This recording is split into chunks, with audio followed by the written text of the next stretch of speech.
In the unit that we just completed, we addressed the issues of economics in the public education system.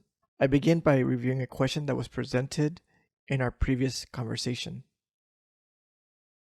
The question is, what is the relationship between pedagogy, curriculum, and the school system/institution? In order to respond to that question, we can briefly review the history of the relationship between the school system, the school institution, and the marketplace or economic needs of the society. The debate around the purpose of school, however, a recurrent question that is existent throughout the many conversations, is a question that tries to assess the purpose of school in terms of economics and its relationship of schools in either transforming the economic divisions that exist in a society, or if schools are simply there to respond to the economic divisions that are already in the society. Our address of the relationship between economics and schools may be assisted by reframing the way that we talk about schools. We can consider that there's at least two types of schools. Schools of equality of opportunities and schools of economic differences. The schools that are based on a belief of equality of opportunities would hold a pedagogy and a curriculum that recognizes that there is a society of inequalities. However, within the school as an institution and infrastructure, as well as a superstructure, there is a possibility to transform inequality that enters the classroom into equality. So in a very ideal way, the schools serve as a great equalizer. We have rich people and poor people, people with more preparation academically, and people with less preparation academically, entering an institution that holds the same content, and in that experience, there should be a transformation where those that have less opportunities can gather the skill sets necessary to overcome the inequalities that exist within the society. The other belief system may consider schools as centers within the community that recognize the inequality. However, one may not have the capacity to respond to inequality, to transform it into equality, or two, they may believe it's not the responsibility of the schools to reduce the inequality that is existent outside of the schools in the community. Regardless of which of the two perspectives you hold, I feel confident that there is a clear understanding that different types of schools, whether it be schools of equality of opportunities or schools of economic differences, differ in the pedagogy and curriculum of the respective schools. When we focus on the issue of pedagogy and curriculum, we can assess that pedagogy addresses the structures of learning, but also the teaching. So it's a practice, it's an approach. Previously, I asked us to invest in building definitions for pedagogy, curriculum, and school/education. In this unit, we assess the role of pedagogy and curriculum in either reproducing inequality or in reducing inequality, and to be more specific, supporting equality of opportunities. When we assess the role of pedagogy and curriculum, the curriculum may be out of the hands of many of us as educators, classroom teachers. and even administrators, because the curriculum may be coming from policy at the state level. However, there are moments when we find ourselves building curriculum and we can factor in this analysis at that point. But here we return to pedagogy. And I present this term, pedagogy of compliance. Pedagogy of compliance applies to our teaching practice that teaches our students to comply, to accept the world as it is. But I also place pedagogy of compliance as an approach that we as educators, we comply to the structures of inequality. We consent to be the educators, the teachers that will reproduce inequality. As an example, we can return to this perspective of schools of equality of opportunity and schools of economic differences. The schools of equality of opportunities would support students, regardless of their background, to be the strongest, safest, healthiest, the most beautiful expression that they can be. Schools of economic difference would hold a belief that some students are going to be workers that need their bodies to be strong, but their minds do not require philosophy, art, contemplation of the self. So the curriculum will not support it, and the teaching practice will also be different. So the approach to teaching, the philosophy of instruction, the way the class is held, may be one that is minimally supportive of safety, minimally supportive of care, minimally supportive of individual interests. In fact, individual interest in the student is treated in a hostile manner, because the goal is to have students conform, to comply to the expectations. But also, I also place the issue of compliance on the educator, the teacher. Those of us that believe that some of us are better than others, more talented than others. And that is the pedagogy of compliance that is required to support a school system that is in favor of reproducing the economic needs of divisions. But I also pose this other term, pedagogy of intervention.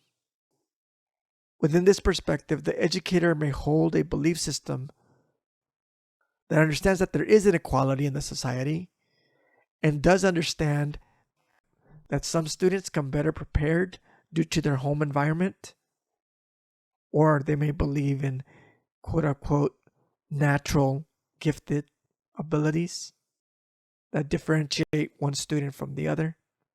But they do not accept the expectations that their role is to teach students to accept a world of inequality.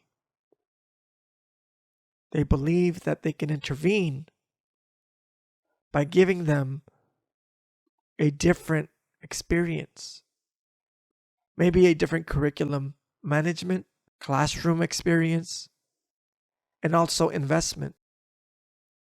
One of the things that I want to highlight is that when we talk about pedagogy, curriculum, and school systems as they relate to the issues of inequality, we must address the issue of class. And if we talk about class, we must talk about capitalism and the nation state.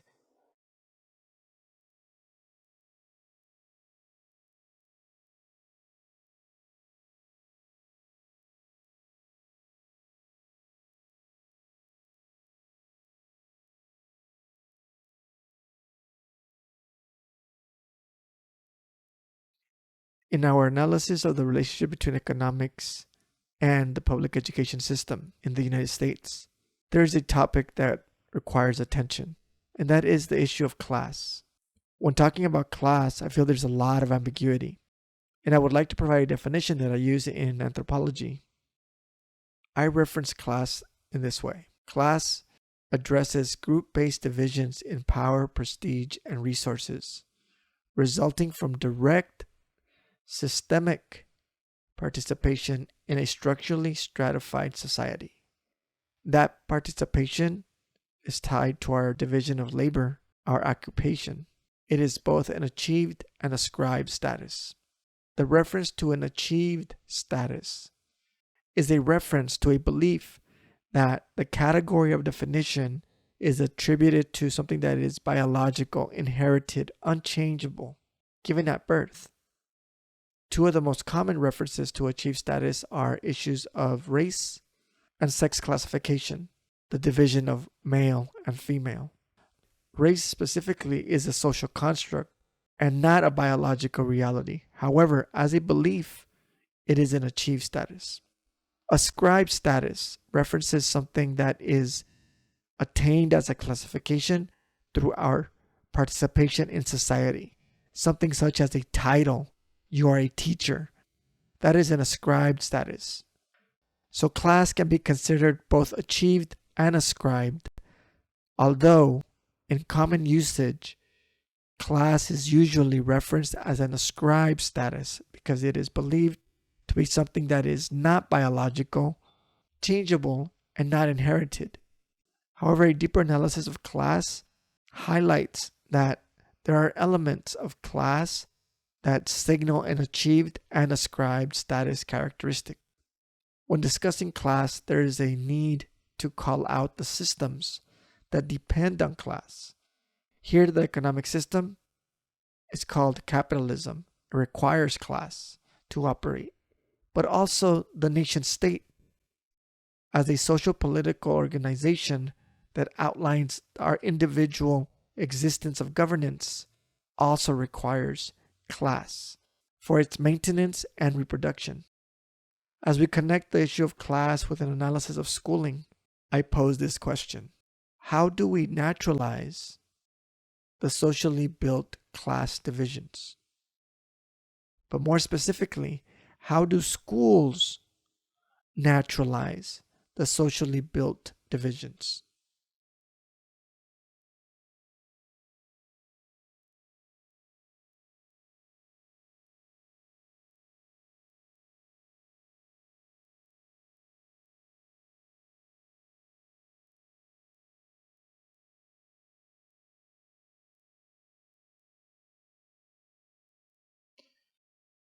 In order to address the process of naturalizing the built society, we can address this concept that is used in education, identified as the hidden curriculum. The hidden curriculum is a reference to this parallel set of instructions, information, knowledge systems that are just as necessary, if not more, than the curriculum that is on the books. When I reference the hidden curriculum, I think of it as those teaching moments that are not in my lesson plans. If I was writing an essay, my heading would probably be teaching without lesson plans. And we can question, well, how do you teach without lesson plans? Here we can highlight the role of pedagogy, the role of the instructor, and consider the implicit or indirect curriculum.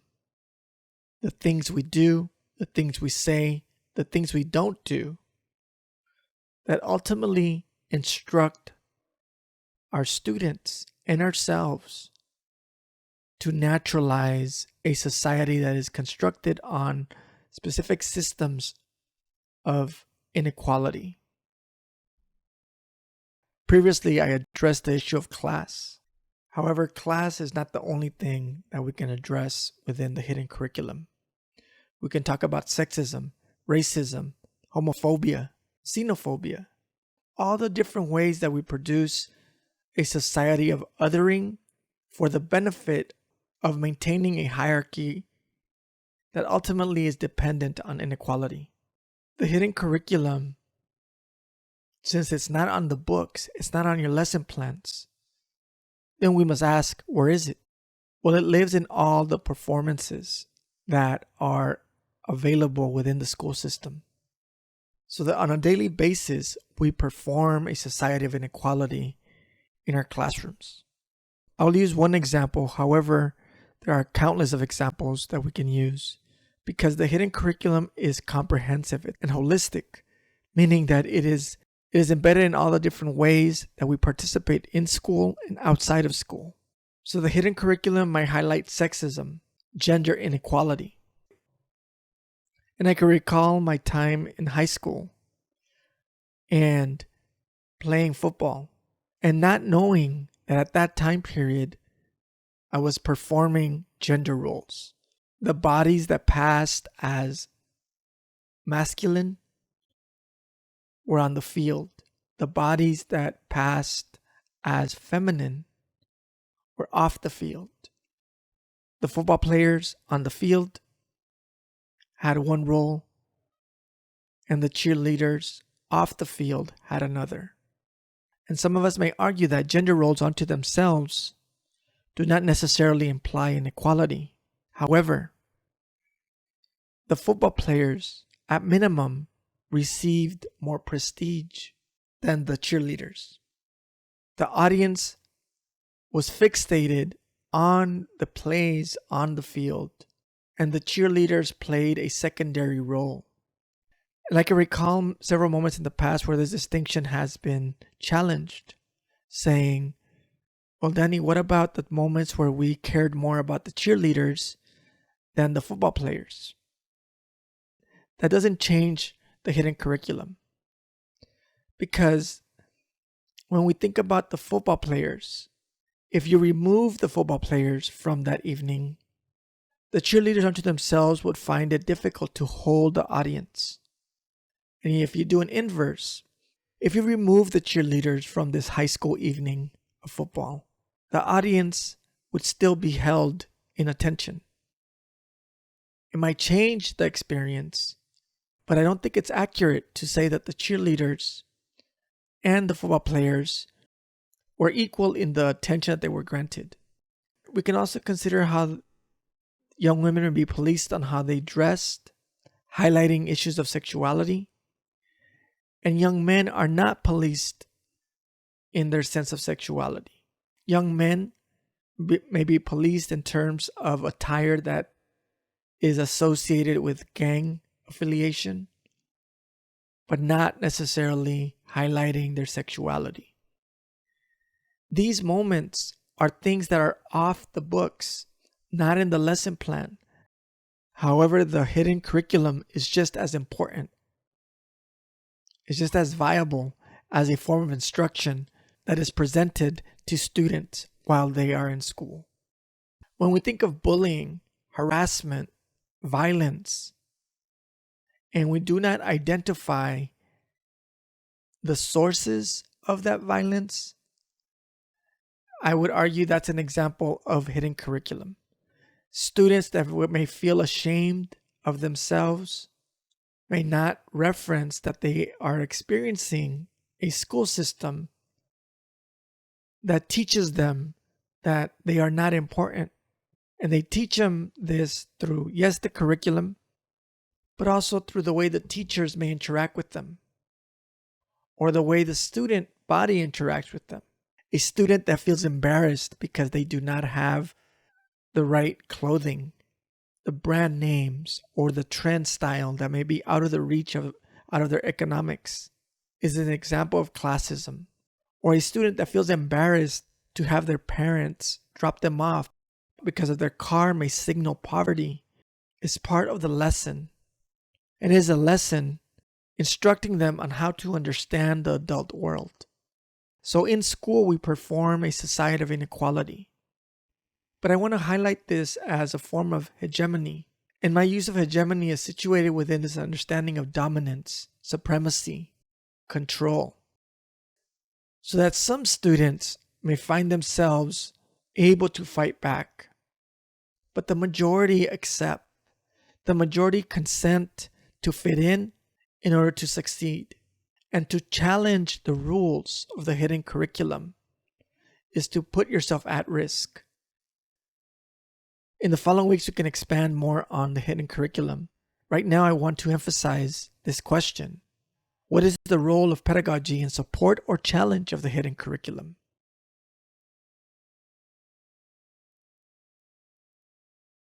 In questioning our role as pedagogues, in how we participate in the reproduction, distribution, maintenance of the hidden curriculum, we can try and take an inventory of our individual bias, our classroom management style, the curriculum of choice that we use, the type of voices that we highlight in our classroom. All of these cues, there are thousands of cues that we present to one another. And as we work with information, knowledge systems, the hidden curriculum naturalizes this socially built world of inequality, so that the issues of power are manifested in our classroom. We model gender norms. We model national expectations. But we do not simply model, we teach. And hopefully, as we continue this conversation, we can continue to explore this assessment of how educators can become conscious of the hidden curriculum in their practice of teaching.